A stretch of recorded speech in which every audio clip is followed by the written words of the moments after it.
In the bustling world of international fashion, only a handful of designers have adopted a different attitude to the industry, breaking away from the traditional approach to product promotion. Among them, Serge Luthens.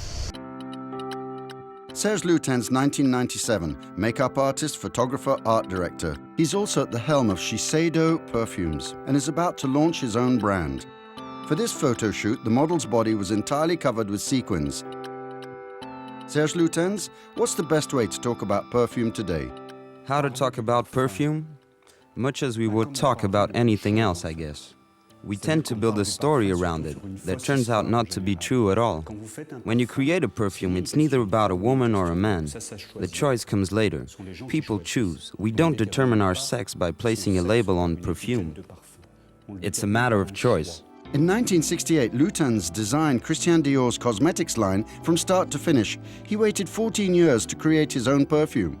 I'm its servant. I must serve it. If I'm serving myself, I'm only a vague sort of merchant that does things with a piece of paper, like everybody else. With a little thing like this, I can do this for you 100 times. Everybody does it everywhere. All you get to see on TV is a piece of paper, but to me it isn't just a product, it's something else, it's mystical. The cosmetics and perfume industry is estimated at tens of billions of euros, and it's growing. Luthens prefers to associate perfume with literature. What is there in a book? It may or may not bring you answers. You may find a book boring and put it down again, because you know it's going to bother your life. In fact, the same thing applies to perfume.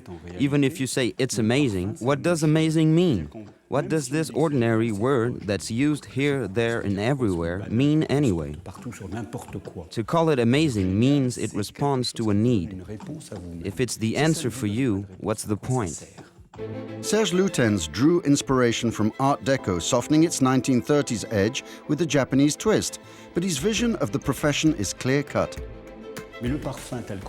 Perfume, as it's often described today, isn't really perfume. It's a huge strategy like a Viennese waltz. It's creamy and it twirls over and over. It's a notch above disgust, that's to say boredom. Finally, it's a way of structuring indifference. If perfume turns out to be just a politically correct statement, in terms of feelings, then it's of no interest. Serge Luthens produces a luxurious product with a sexy touch. All this without cheapening the brand.